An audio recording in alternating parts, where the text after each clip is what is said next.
In the back of the nasal passage, you've got two tubes that go up to the inner ear, one for each ear. These are your eustachian tubes. It's through these tubes that the pressure is equalised. The ambient pressure is brought into the inner ear to make it equal.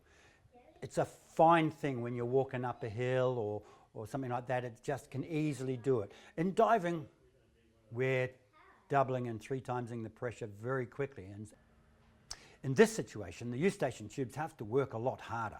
Frenzel equalisation is a skill, and it's a skill like all other skills. It should be practiced, it should be drilled. When it's working for you, you don't seem to have to worry about it. But if you have any problems of equalisation, one ear goes early and the other one doesn't come at the same time, if you've got struggle with mucus and various things, you need to drill this and drill it regularly. For anybody who comes to me and says, oh look, I'm having trouble equalising, blah, blah, blah. If rather than just break it all down and what are you doing, blah, blah, blah, and spending some time with them, I say, well, equalise when you wake up in the morning, equalise during the day, get used to having the air moving back and forward through the eustachian tubes. That's what's important. It's a skill, and once you've mastered it, you seem to even forget that it exists as a skill. It's just something, it's just the normal. But until that time, you do need to drill it and you do need to practice it regularly. It's not hard for the eustachian tubes to become blocked. A bit of mucus, that's all it takes, and one or both can be blocked.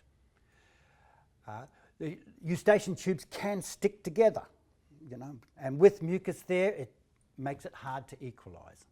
The times when you've got a cold, where you have excess mucus, you're going to struggle with equalisation. These are times that sometimes it's better not to go diving.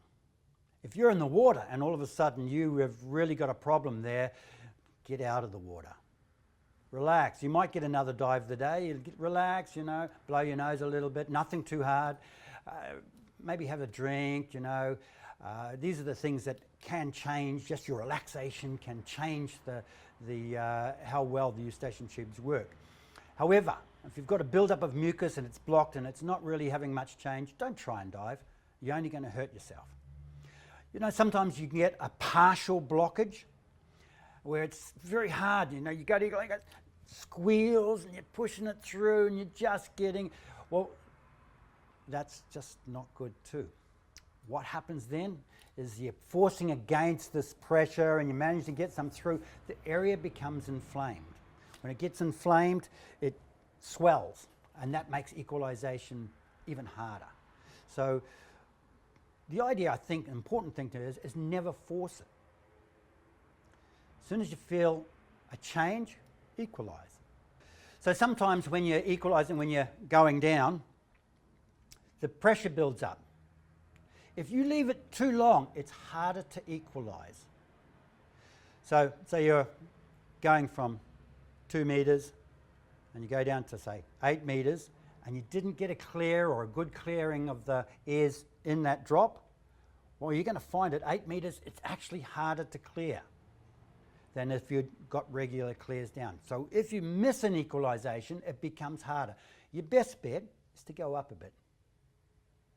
Rather than force an equalisation through and give yourself, an inflammation. You might get a couple more dives, and then later in the afternoon you find your ears pack up, because the whole area is a bit inflamed from having to force through a couple of them. So the idea is, before you get discomfort, equalise.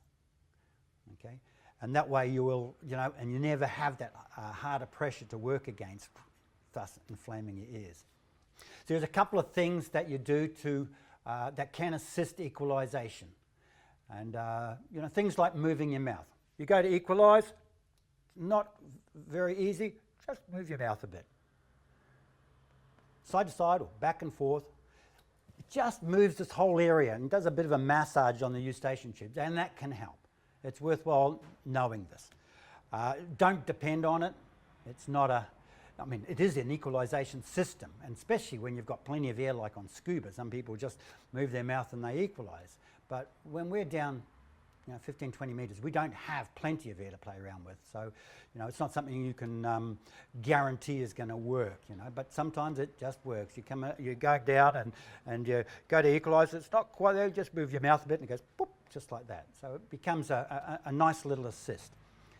Now, the other thing, this is a handy thing if ever you're coming back up and your ears don't equalise the other way, because when you're coming back up, the pressure is getting less here. Now you've got to have your ear, the pressure in your inner ear change, right? So that means the pressure is going to come down your eustachian tube. So if there's a bit of blockage in there, it's possible for the pressure to build up there, causing another pain. This is called a reverse block. And so the best way, one of the best ways I've found is moving your jaw. And it just massages this area. Move your jaw forward, back, forward, and we'll get that pressure going. But if you're getting a reverse block, don't keep diving. It's time to relax and, spend a bit of time out of the water, because if you get a hard one, that can be very painful and it can perforate your eardrum. Every now and then someone says, look, I just have trouble equalising past a certain depth. And I remember once in the club in Sydney, there was one individual and he got to 7 or 8 metres. He could not equalise out past that. It just wouldn't happen. And I ended up working with the individual because he was very keen to go a bit further. And we deduced after a while that his eustachian tubes were just narrower than other people's eustachian tubes, It's just like we have bigger and smaller ears and hands, and we're going to come across eustachian tubes that are thinner or narrower as much as we're going to have ones that are like open highways. So with this individual, we just took our time. And we just got him to, first we made sure he got his frenzel really down well. And he got it down and was able to go a little bit further. As soon as he got the frenzel, he was able to go further. But still, he was hauled up around about 12 metres. But by taking his time and just not working hard and never inflaming it, never going into pain or anything like that, it was about, 8, 10 months or something like that, he was diving 20 metres. So the important thing here is that if you don't damage them and you work with them, you can reach your goals. I think this is important to know. Occasionally people have allergies that mess up their equalisation, and I've had one of these myself. My problem has been dairy products, actually milk and cheese and red wine, which is terrible because I love red wine and cheese.